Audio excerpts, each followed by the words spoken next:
computer. Kamusta? Got it. Actually, right now, alam niyo yung tatlo yung work ko. So, kanina pa akong umaga nakaupo. Ah, Ayun ka din. Talagang ano, hindi kailangan eh. Alam mo naman yun at alam mo naman yung kwento doon kung bakit. So, Ah. eto sinisingit ko lang talaga kasi well, technically, syempre, nagtanong si Onat, kaibigan ko si Onat, gusto ko rin siyang kahit papaano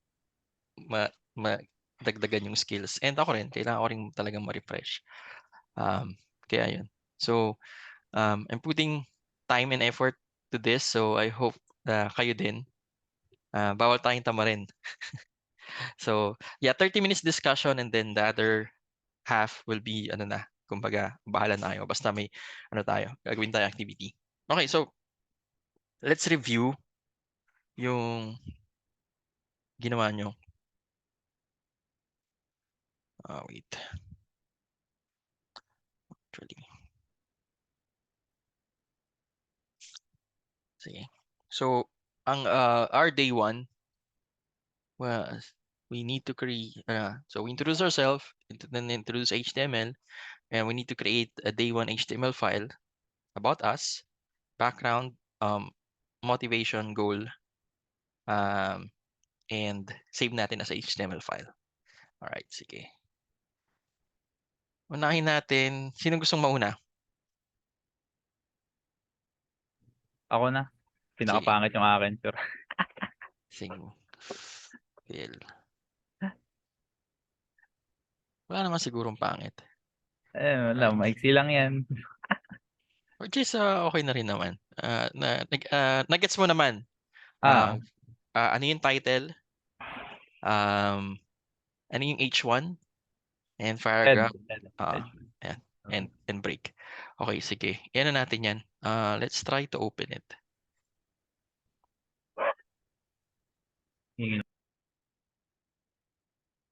So, to be relevant. Yan. Ayos. Okay. Next, Onat, ikaw na. Tingnan natin to. Go. A new beginning. Yeah. Hey, it's me, Ronald. He's the greatest web developer in the world. Gusto ko yan. I'm a newbie in web developing. Seriously, have zero knowledge on the subject. Reason I'm taking up this challenge because I want to improve my skill set and potentially earn the big bucks in this industry. So I will do my best and do whatever it takes to improve and be good in this craft. Okay. So, tandaan natin yung mga ano natin Jolo.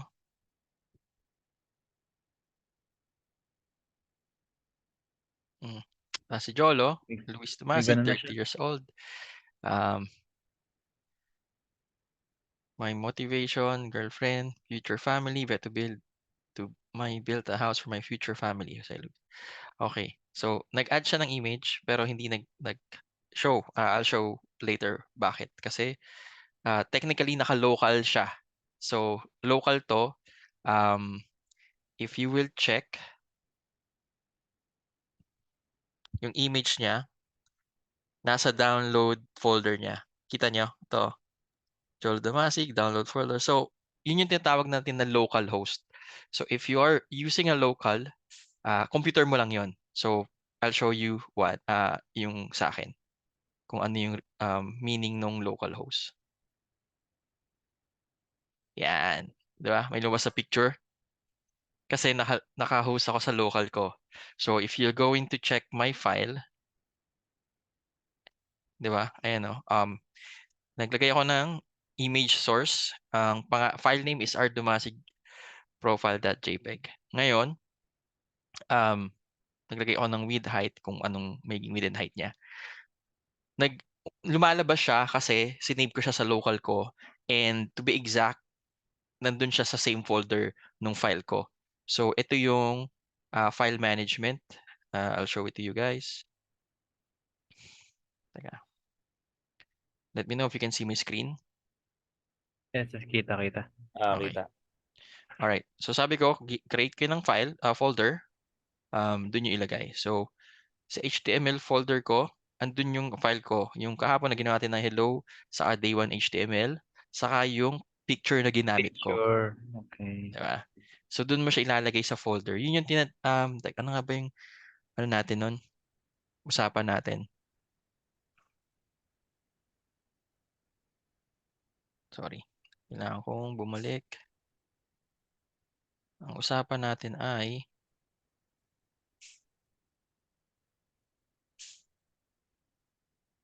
ano yan? For day 2, we'll have a discussion ng assignment File and then file management. management and scope. Okay.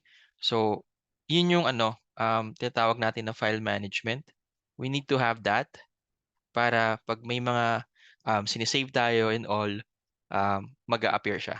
Okay? Now, as we go along, gagamit tayo ng versioning tool which ipupush na natin siya sa cloud or online para kahit ako yung mag-check, makikita ko siya.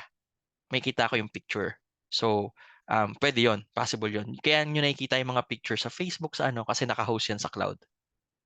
Diba? So, ganun nag-work yung So, for now, I want you guys to have a folder, HTML folder.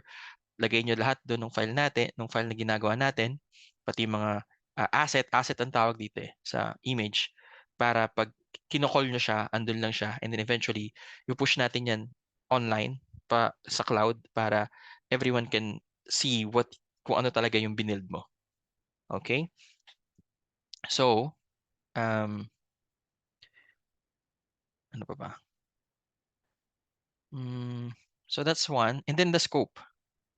So scope, so yun yung tanong ni Ronald kagabi na bakit ang laki? Kasi yung H1 niya, nilagay niya hanggang dito. So, pansinin nyo pansinin nyo. Ilalagay ko dito to H1 ko. Save ko yan. Tapos,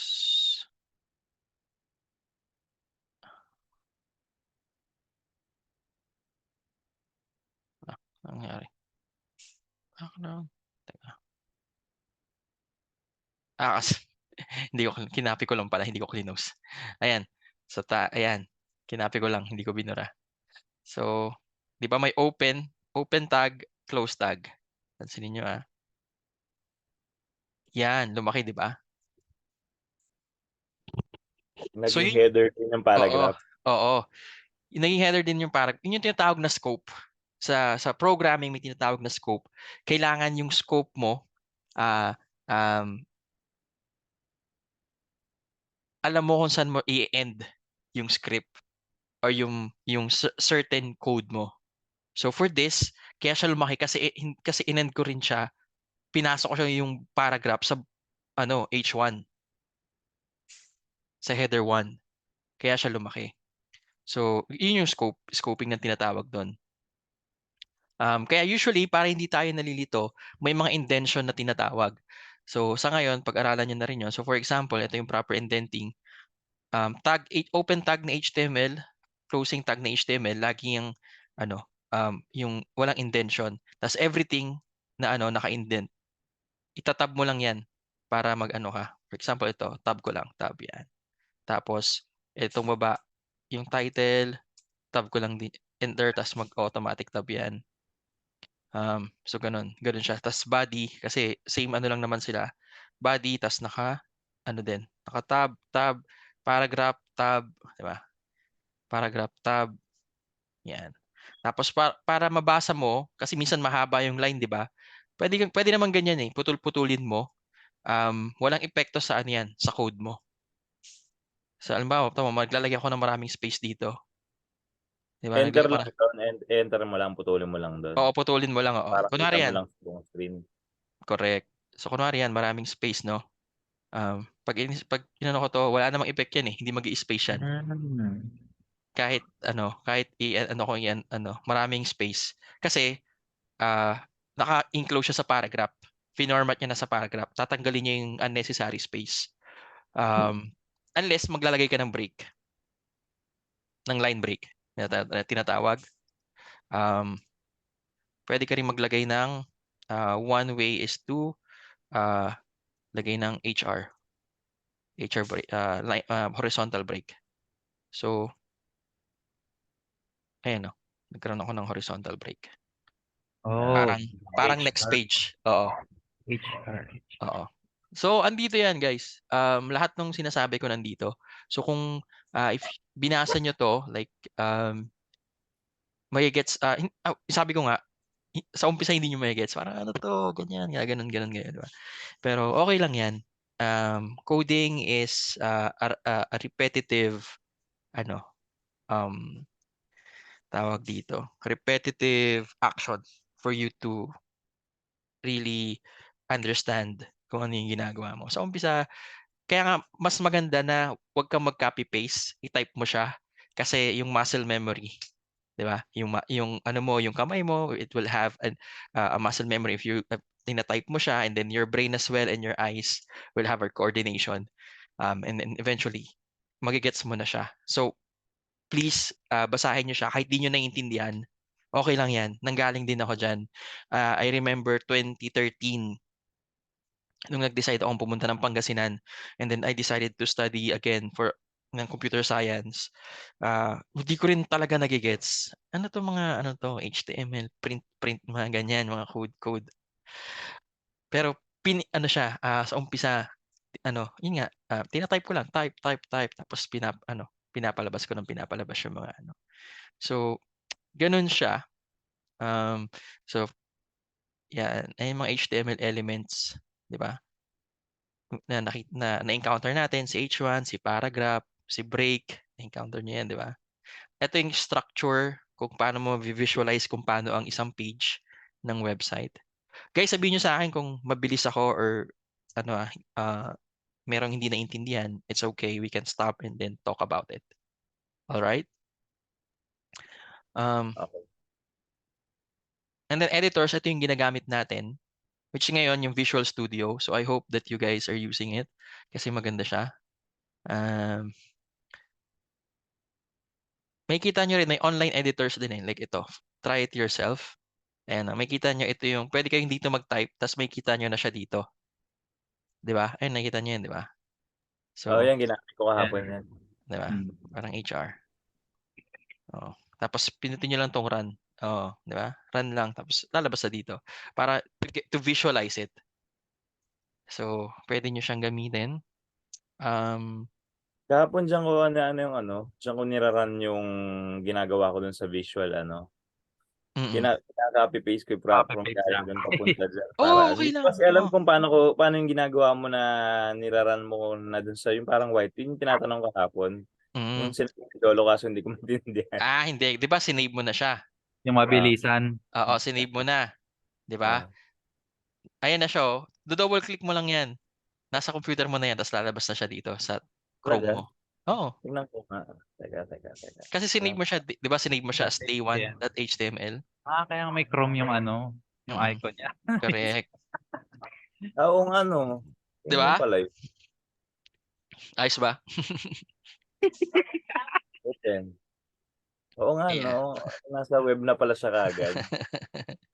Okay lang yan. Ayun. So, ito yung tag name natin. Ito yung tawag sa tag. Open, close tag. Open, close. Pag close, yung may backslash. Backslash. Okay, tama. Backslash. Yan. Nested is yung ginagawa natin, 'di ba? Si HTML, si body nasa loob ni HTML tag. So naka-nest siya. H1 nasa loob ng body, paragraph nasa loob ng body. So yun yung tinatawag na natin na nested. Kumbaga naka-nest nasa loob. Parang ganun siya. Yun yung term. Sa body. So if you have time, ano lang natin to? Review lang natin. Ito, reminder, never skip the end tag. Kasi hindi yan matatapos. So, tingnan natin anong nangyari. Oh, this is a paragraph. This is a paragraph. 'Di ba? Okay. Hindi na close. Hindi na close. So, pag niyan, ganyan na siya.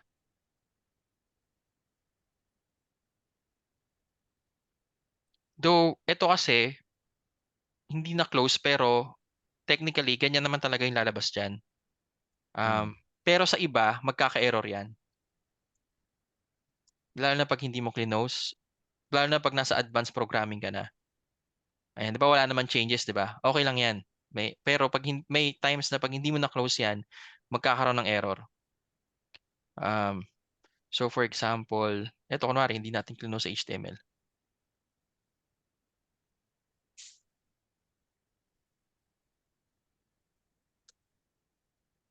Ay, magkano na. Babasa niya na ano. Pero if you will do it, try natin ah. Try natin dito. Day1 HTML. Kunwari,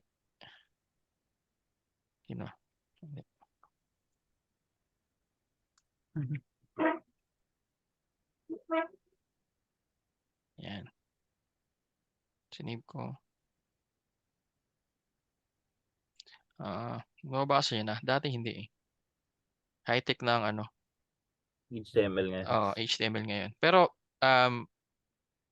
I'll give an example in the future. Makikita nyo yun pag ginawa natin. Merong mga kailangan mong i-close na tag. So, ano pa ba? Not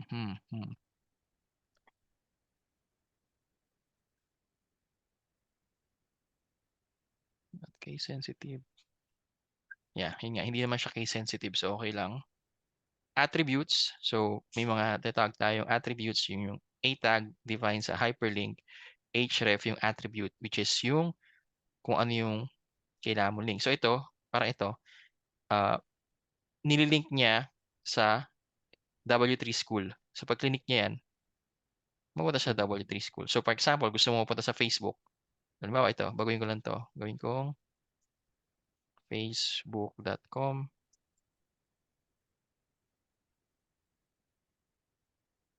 Refuse to connect. Kasi na, ano eh, ano to yung tools nila to eh. So, parang ganyan. Or Google, try natin Google. For sure, ko-connect to.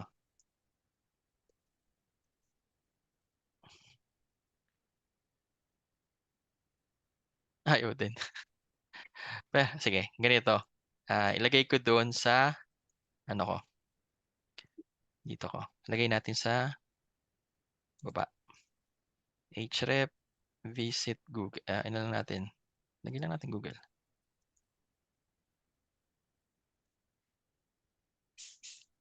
Ayan na, nilagay ko href Google.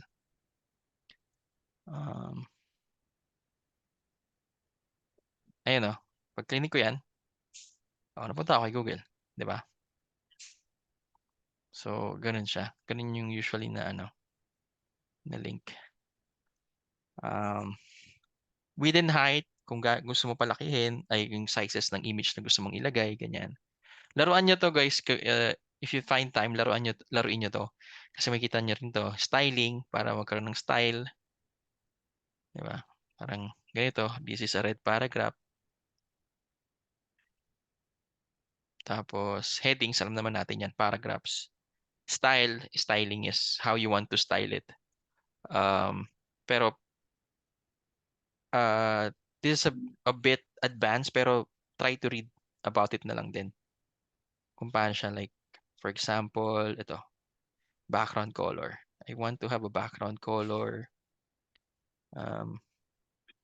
sa, ano ko. Pero dito mo siya, like, background.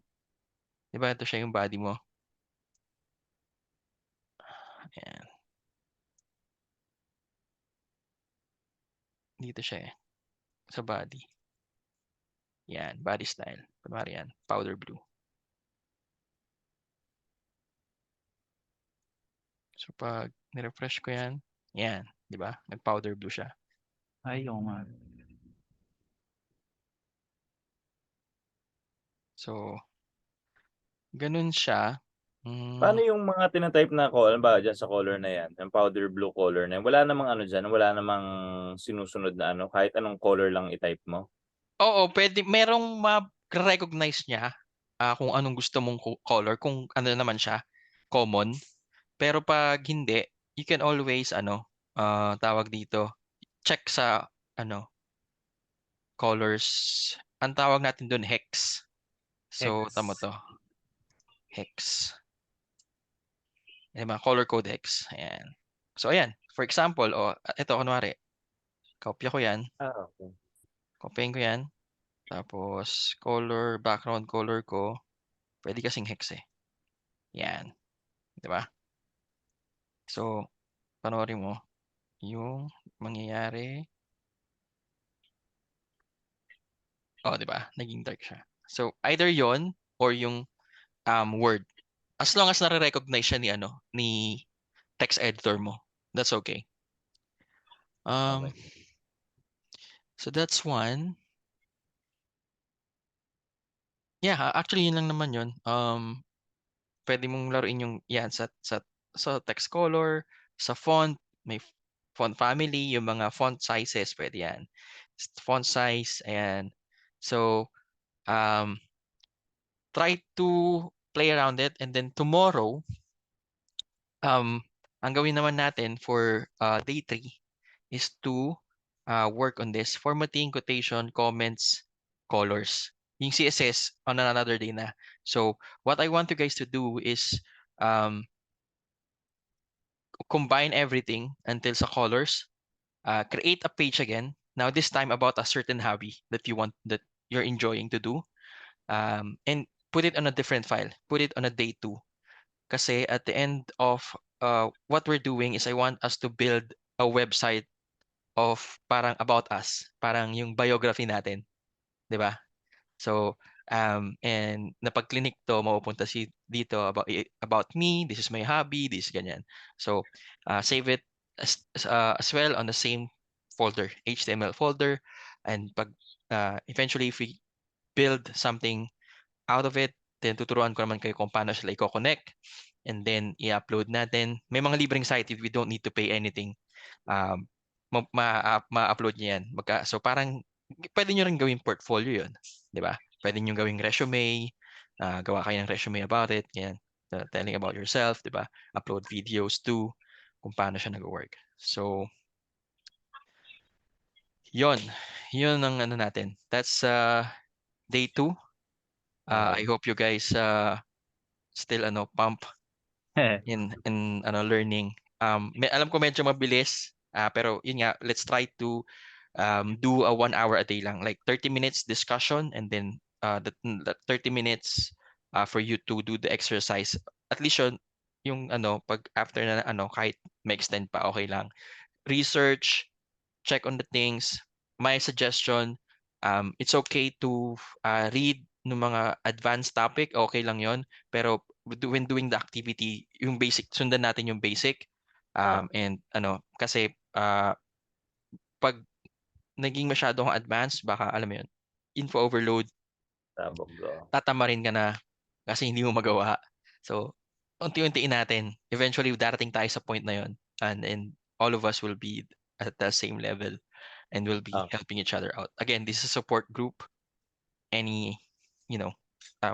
It's our responsibility na tulungan yung mga kasama natin.